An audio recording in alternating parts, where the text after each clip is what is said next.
Guys, I'm going freaking crazy over here. Trapped in the house. Corona's got me going nuts. This is the worst part is I need a haircut really bad. They can't do haircuts.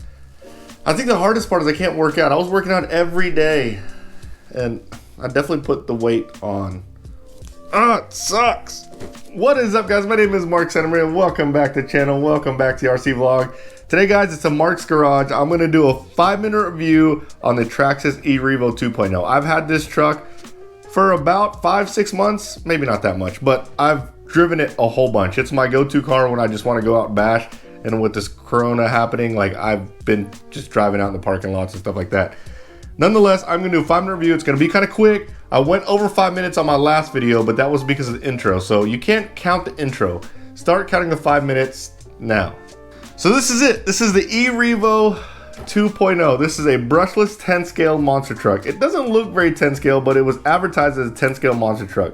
The retail price on these things are $599. The street price is about $549. You can find them for $549. However, for a while, and the first one I bought, because I got two of these, the first one I bought for $499. Traxxas was pushing them, and they ran a really good sale on them. So you can find them as low as $499. They might do that sale, they might not, but that's what they cost. So what you need to complete the car, you need batteries for the remote, of course, and you need either two 2S or two 3S lipos. I recommend you get the Traxxas completer pack. It comes with a charger and a lipos. I also recommend you go ahead and go with two 3S batteries. That makes your car run on 6S. You might be asking yourself why you need two batteries.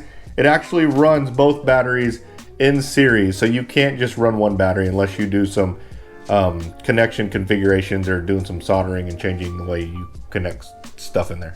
Some other things I recommend you get the Bluetooth module for your remote. It's freaking cool. It gives you like a gauge cluster on your phone. It's like you're driving like a car and you're seeing gauge cluster. All the sensors work. They don't have like the actual speed sensor that goes on your drive shaft or anything, but it does the sensors with the ESC and motor. It's freaking awesome. It also makes it a lot easier to make configuration changes. And with this car, kind of like the Max, you're gonna want to turn your brake down a little, and you can change all that stuff with that app really easy. So what it does is basically you can connect your phone to your remote, and your phone and your remote communicate with your car. It's pretty freaking cool. Get that. You also need a few spares. You need the tie rod ends, the push rod ends, and then the shock bottom ends. For some reason, actually I know the reason, and it's in another video, go check it out. But those parts break the most. Just go ahead and get those because you're probably gonna pop those off. So my honest opinion is it's a fun truck. It's a driver's truck. I mean, watching it handle through the bumps and things like that, it almost handles like an e-truggy. Almost. I don't want to trigger anyone because it doesn't handle like as good as an e-truggy, but it almost handles like an e-truggy. My only thing is I question its durability. I did not a review, but kind of like my first thoughts, or what was it? It was the sad truth about my Traxxas E-Revo.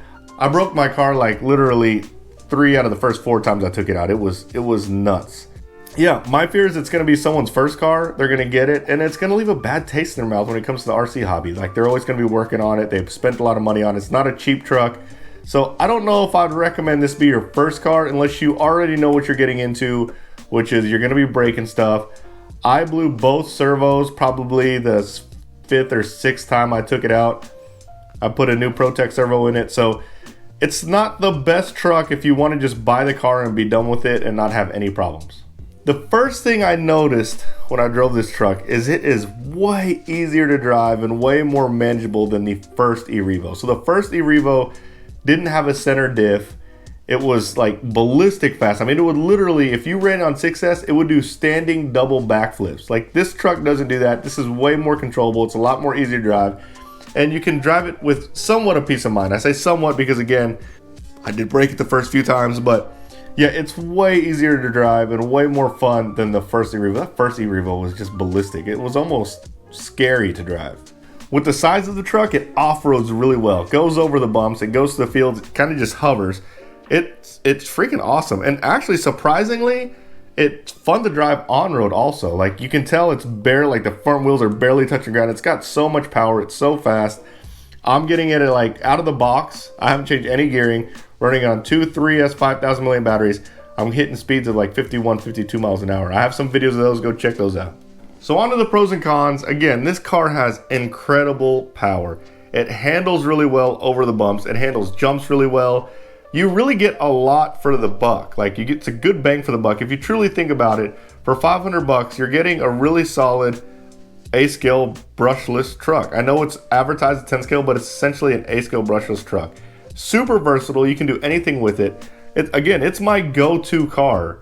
The only caveat being it's a little weak.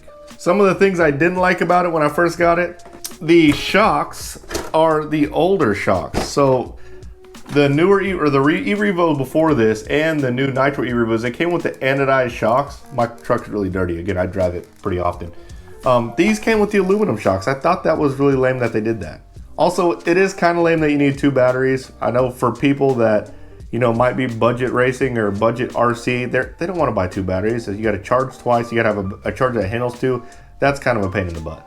So with that said, you got to buy 2 batteries. You're going to blow the servos. I blew the servos right off the bat. I say right off the bat, probably within the first 5 times I took it out. The final price could be high. So you get in the car for 500 bucks. You put a $50 servo in there. You get maybe $200 worth of batteries and chargers. So that's what, $750? I mean, damn near $800 you're in this truck. So the final price could be pretty high. My final thoughts, after you get the truck and you do some minor upgrades and hop-ups and fixing things, it's awesome. Like, to me, it's a really good truck for me because I don't like to bash where there's like no way I'm gonna get out of the jump. So I don't want to jump my car and break it. I want to do jumps where I have a chance of landing it and getting out of it. So for me, I don't like to beat my trucks up, so it's a perfect truck for me. And for what it is, it's actually, again, it's a good bang for the buck for what you're getting in regards to power and a car. So I really like the truck. It is still, to me, I like it more than the Max. I think the Max is more durable, but I do like it more than the Max. So yeah, that is the ERevo 2.0. I hope you liked this video, guys. If you did, smash the like button, subscribe to my channel, turn on the notification bell, and you guys will see me next time. Later, guys.